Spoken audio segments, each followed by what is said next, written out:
El gobierno del presidente Rafael Correa emitió a través del Banco Central una resolución para la emisión en las próximas semanas, en los próximos meses, de dinero electrónico.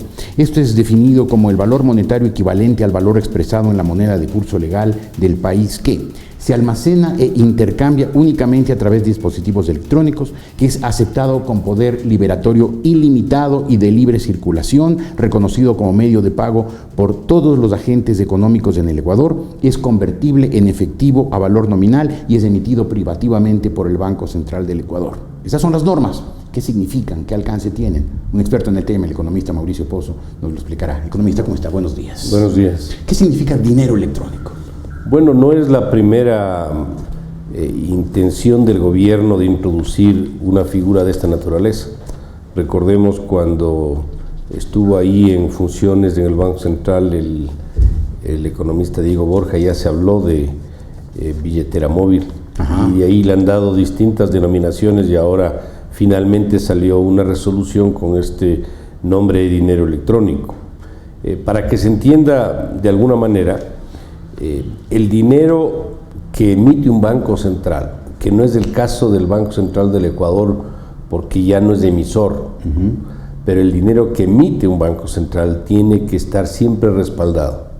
No hay cómo emitir dinero si no existe por detrás algo que respalde esa emisión. Claro, una emisión inorgánica es padre y madre de una inflación galopante. Claro, hasta el año 42, 44 en Bretton Woods se emitía en función del oro que tenían los bancos centrales. A partir de esa fecha, los bancos centrales pueden emitir en función de los activos de reserva, que se llama, donde está también el oro, pero están inversiones y otro tipo de respaldos del dinero que se emite.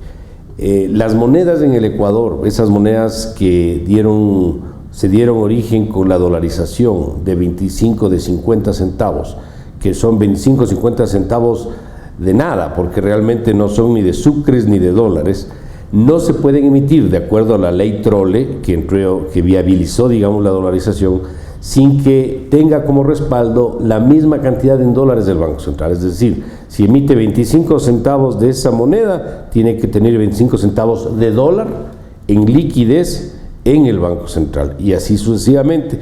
Lo que está circulando ahora en moneda fraccionaria de esas denominaciones es aproximadamente 83 millones de dólares, es el equivalente.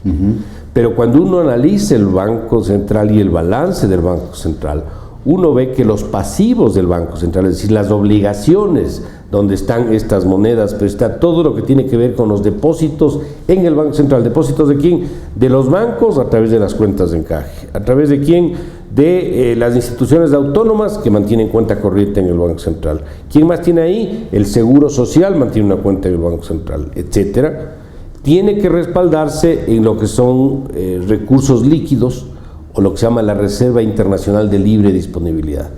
Cuando usted ve cuánto suma lo de la izquierda, es decir, los activos contra los pasivos, se da cuenta que hay una diferencia en contra de alrededor de 3.000 millones de dólares. Es decir, si todo el mundo girara un cheque al Banco Central y diría, deme mi plata, el Banco Central no tendría la capacidad de poder atender esas demandas. Quedaría debiendo 3.000 millones. Exactamente. Es medio utópico porque parte del que tiene la cuenta ahí es el propio gobierno, claro, a través de las cuentas de encaje, pero también tiene el Seguro Social, y el Seguro Social supuestamente no es del gobierno.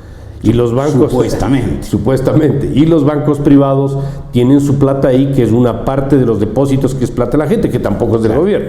El dinero del público, de los ciudadanos. Pero un poco lo que quiero ilustrar es que si se habla ahora de esta figura de dinero electrónico, esto debería tener un respaldo en el Banco Central. Y de acuerdo a la información de los propios entes oficiales, no existe la suficiente liquidez para poder instrumentar un mecanismo de esta naturaleza. Es decir, que cualquier emisión de dinero inorgánico, de dinero electrónico sería inorgánico. No habría el respaldo, o el Banco Central o las autoridades tendrían que, de alguna manera, informar en qué está soportado ese uso del dinero electrónico para transacciones de distinta naturaleza. Este es un tema. El segundo tema es que hay un concepto en economía que se llama velocidad de circulación del dinero, es decir, cuanto más rápido circula el dinero, más rápidamente la gente puede comprar cosas, bienes y servicios. en un instrumento electrónico o dinero electrónico donde uno puede hacer una transacción a través de un teléfono móvil, por ejemplo, eso haría que la velocidad de circulación del dinero suba. Es decir, más rápidamente se harían transacciones y hay un riesgo de que eso genere presiones inflacionarias también. Entonces, yo estoy muy preocupado porque se instrumente un mecanismo que, si bien puede facilitar las transacciones, puede dar lugar a que esto reviente, uno, porque no tiene el respaldo, como menciono y explico, y segundo, porque genere presiones, en este caso inflacionarias, que hasta este momento no hemos tenido. Yo lamentablemente me acuerdo con esta idea de la emisión de dinero electrónico, de los patacones de algún momento se emitieron en Argentina. Que fue el principio del fin. El principio de la crisis total. Claro, cuando las provincias empezaron a generar su propio dinero sin el respaldo suficiente y le pasaban después la cuenta al gobierno central para que le devuelva en billetes el dinero que estaban transando. Claro, cuando eso pasó en Argentina, cuando la provincia de Buenos Aires empezó a emitir los patacones y después las otras provincias en un país federal, lo empezaron a hacer, se habló de plurimonetarismo en la Argentina. ¿Se podría hablar en el Ecuador que entre los dólares y el dinero electrónico va a haber un bimonetarismo? Depende cuánta aceptación tenga eso.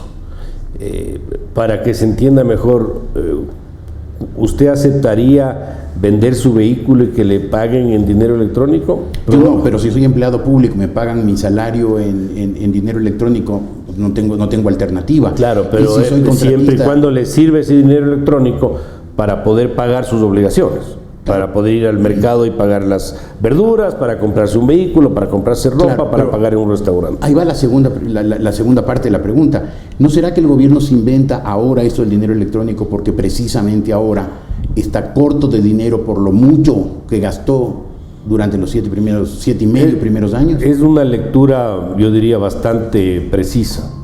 Yo creo que dentro de las razones que podrían explicar esto es que efectivamente estamos entrando en una suerte de embudo de liquidez y esto se empieza a sentir.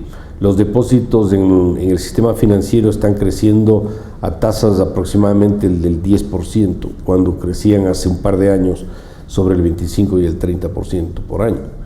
El crédito que los bancos otorgan a los clientes crece al 9%, eso también crecía alrededor del 25, del 30%.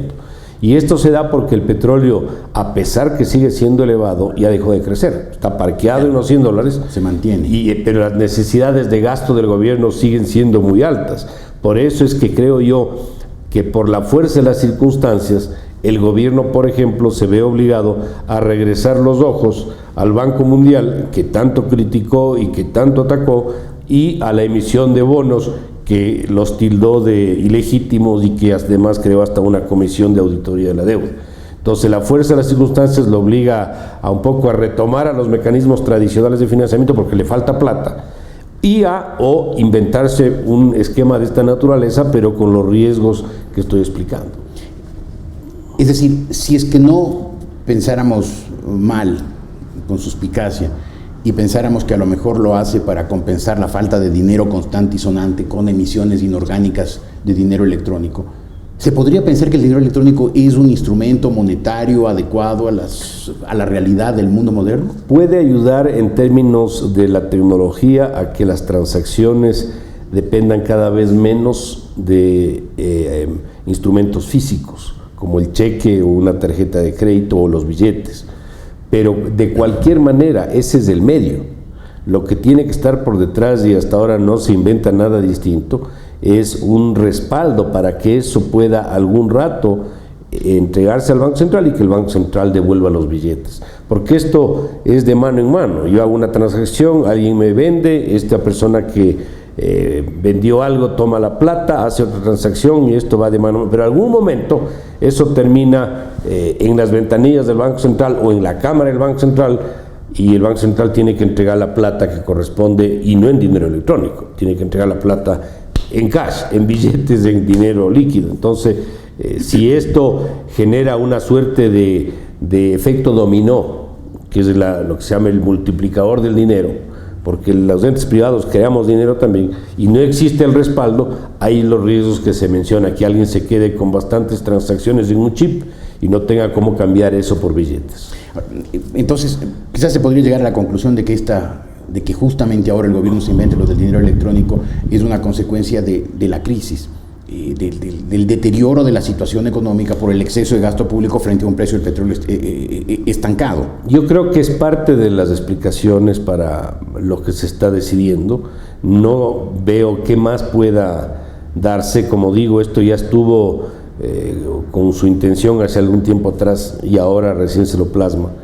Pero yo tengo los riesgos que menciono, de un riesgo de inestabilidad y un riesgo de que estemos volviendo a las emisiones inorgánicas del pasado, que son comparables tal vez cuando había un déficit fiscal y el gobierno, para entregarle plata el Banco Central, para entregarle plata al gobierno, devaluaba la moneda y le entregaba más sucres por dólar, o simplemente imprimía billetes y le daba los billetes, con lo cual generaba otros problemas. Pero ganaba tiempo.